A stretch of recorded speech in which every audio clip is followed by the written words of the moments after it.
Bonjour, bienvenue sur Info 83. Aujourd'hui, nous recevons Didier Guggenheim, directeur général de l'ISEN INCREA à Toulon, qui est depuis janvier 2011. Bonjour Didier. Bonjour. Alors Didier, l'ISEN, qu'est-ce que l'ISEN? Alors l'ISEN, ça s'appelait à l'époque, en 1956, l'Institut supérieur de l'électronique du Nord, parce que ce sont des Lillois qui ont créé ça en 56. En 2003, ça s'appelait l'Institut supérieur de l'électronique et du numérique, et vous en êtes le directeur depuis 2011. Qu'est-ce que l'ISEN? l'ICEN est une école d'ingénieurs, donc installée à Toulon depuis 1991. Les Lillois sont descendus en 1991. Ça s'appelait effectivement Institut supérieur de l'électronique du Nord. C'est devenu numérique. Et aujourd'hui, eh bien, c'est une école qui a diplômé environ 1600 étudiants sur Toulon. Alors, vous avez un acronyme INCREA aussi, après l'ISEN, donc c'est un rassemblement de plusieurs campus. Oui, il y a eu plusieurs ICEN qui ont disséminé au sein de la France et même à l'étranger au Maroc, des regroupements d'écoles sur l'île, et tout ça constitue une fédération qui est aujourd'hui le plus grand opérateur privé de formation d'ingénieurs en France, sur un mode associatif entre l'île, l'Ouest et Toulon, tout ça sous l'acronyme et la fédération INCREA. Alors vous-même, vous êtes diplômé de l'ISEN, hein, je crois savoir, il y a plus de Oui, 30 ans, hein, c'est pas hier. oui, un Hein. tout petit peu Il y a plus 33 même. ans, hein, je crois, Ah, oui, exactement 33 87. ans. Bon, donc vous êtes le premier, vous êtes bien placé pour voir un peu l'évolution de cette école déjà au niveau de la qualité de l'enseignement et ce qu'il en ressort. Vous êtes un directeur général. Est-ce que vous pouvez nous dire un petit peu cette évolution justement de cette école en 30 ans? L'évolution, elle suit naturellement la fantastique évolution de la technologie, de l'électronique, de l'informatique qu'on a aujourd'hui sous le vocable numérique et l'incroyable transformation de la société qu'elle est en train de générer. Et donc l'école, elle est en adaptation permanente par rapport à cette évolution. On faisait beaucoup d'électronique, d'informatique.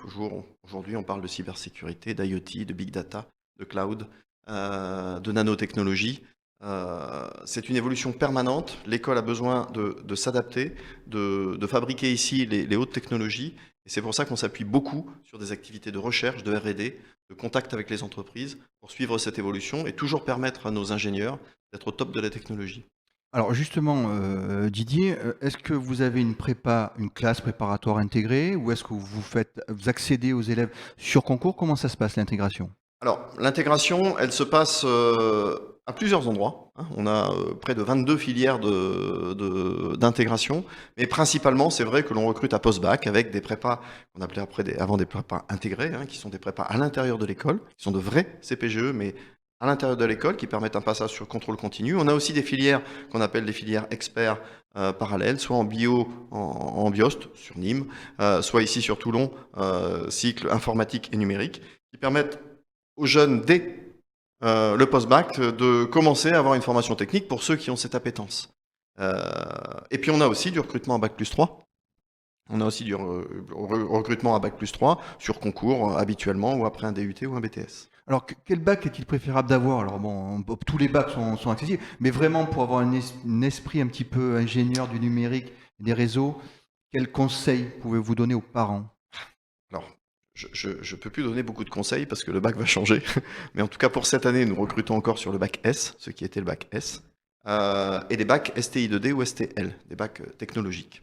Parce qu'il y avait besoin d'avoir déjà un petit peu cette formation. Alors, Vous savez que le bac va changer. Le bac va être profondément modifié. Euh, on a un certain nombre de conseils à donner sur les spécialités. Bien entendu, les maths restent quelque chose d'important, mais les autres spécialités scientifiques seront aussi extrêmement importantes. On ne fera pas un choix trop fin là-dessus parce que la réforme du bac a un esprit, c'est d'ouvrir au maximum les possibilités aux jeunes de demain. Il faudra que nos systèmes accommodent ces possibilités.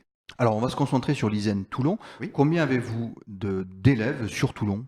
on a environ 650 élèves sur Toulon aujourd'hui. Ils sont répartis donc sur 5 années d'études post-bac, puisqu'on diplôme à bac plus 5, avec des filières par apprentissage et des filières sous statut étudiant. Donc des promotions aujourd'hui qui sortent et qui sont diplômées à peu près à 120-130 étudiants par an diplômés. Combien avez-vous le corps enseignant? Même question, corps enseignant, combien vous Alors le disposez corps de... enseignant, il est constitué d'une soixantaine de permanents écoles.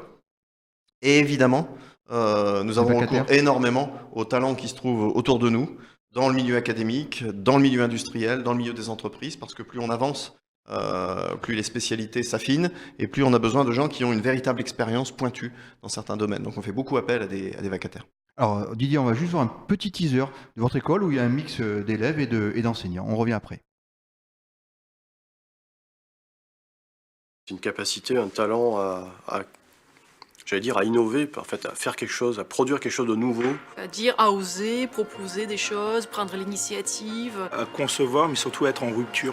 À innover sur quelque chose peut-être des fois inattendu. Une capacité à sortir du cadre de manière un peu imaginaire, de manière un peu... Original et pas la manière la plus évidente. Original mais utile, c'est-à-dire qu'on ne produit pas un mouton à 5 pattes. D'arriver à effectivement lâcher les chevaux et puis laisser partir. À chasser toutes ces barrières et à laisser libre cours à tous ces délires. Ça veut dire espace, liberté, courage, humour. C'est ça la créativité pour moi.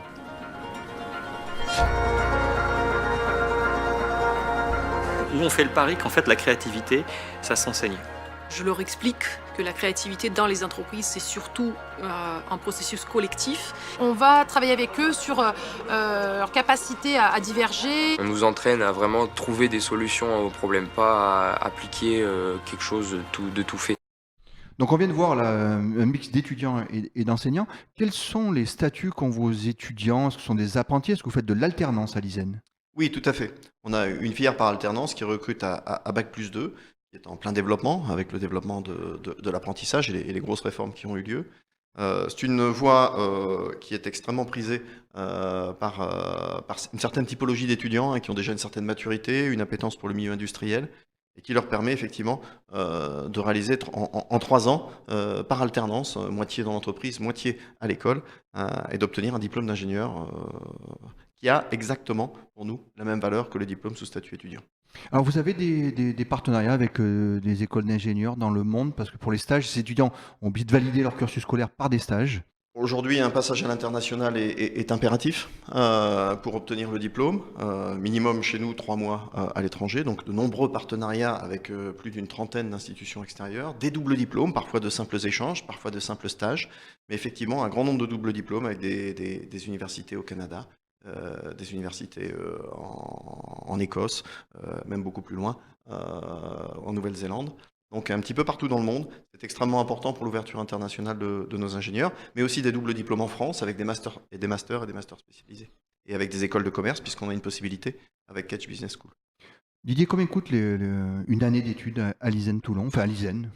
Une année d'études en cycle ingénieur à l'ISEN coûte entre 7 000 et 7 500 euros. La scolarité totale donc coûte aux alentours d'une vingtaine de milliers d'euros. D'habitude, j'essaie d'avoir des comparaisons par rapport à ça. Ça coûte une voiture de faire des études.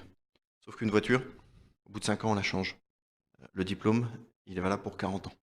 Donc, c'est quelque chose qui... C'est probablement l'investissement le plus rentable. Le plus rentable que l'on peut faire dans sa vie. Tout à fait.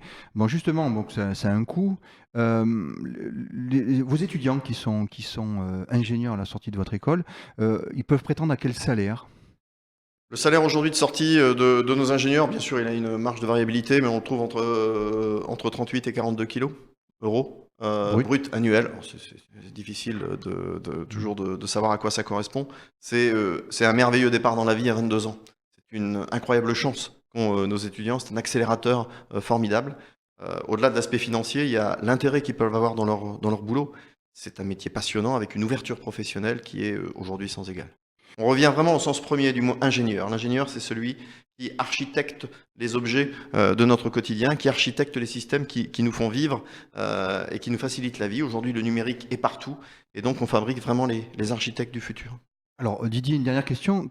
Quels sont les conseils que vous pouvez donner aux parents qui sont quand même inquiets aujourd'hui pour leurs enfants? Et précisément, pourquoi il faut venir à Toulon? Pourquoi il faut venir à l'ISEN? Quelles sont les valeurs ajoutées que vous proposez à nos enfants? Les valeurs, c'est d'abord que nous avons une proposition sur 5 années qui est centrée vraiment sur l'étudiant. Le faire évoluer, on prend des jeunes au niveau du bac, et les faire sortir immédiatement à 22 ans, c'est très très tôt, 5 ans, avec une véritable compétence professionnelle, une ouverture professionnelle extrême. Et puis, on essaye évidemment de leur faire partager un certain nombre de réflexions et de valeurs au cours de ce passage. Il y a la technique, ça représente beaucoup, parce qu'effectivement, il faut être up-to-date. Mais on essaye aussi de faire prendre conscience des choses importantes d'aujourd'hui, c'est-à-dire de la responsabilité que l'on a aujourd'hui comme ingénieur pour faire que le monde de demain, eh bien, il soit durable, il soit partagé et il soit vivable par tout le monde.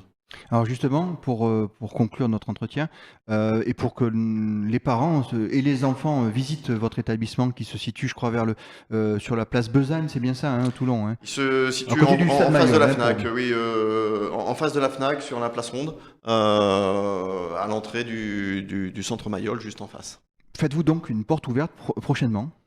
On fait effectivement une journée porte ouverte le samedi, je crois que le samedi 7 mars 2020, de 9h à 17h. Journée porte ouverte à l'ICEN. Venez vous nous voir, venez voir l'endroit où on fabrique le futur.